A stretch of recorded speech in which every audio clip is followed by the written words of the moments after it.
শ্রাবণ মাসের শেষ সোমবার, আগামীকাল শ্রাবণ মাসের শেষ সোমবার। এই দিন তোমাদের এই দিনের জন্য টোটকা বলবো, মারাত্মক টোটকা।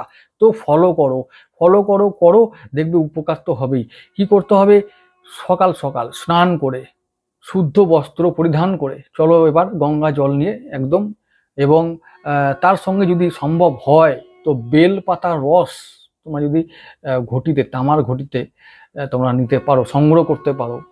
তো বেল পাতার রস আর একটা ঘটিতে আলাদা করে গঙ্গা জল নিয়ে গিয়ে একদম শিবলিঙ্গে ঢালো। সঙ্গে আকন্দ ফুলের মালা, একটু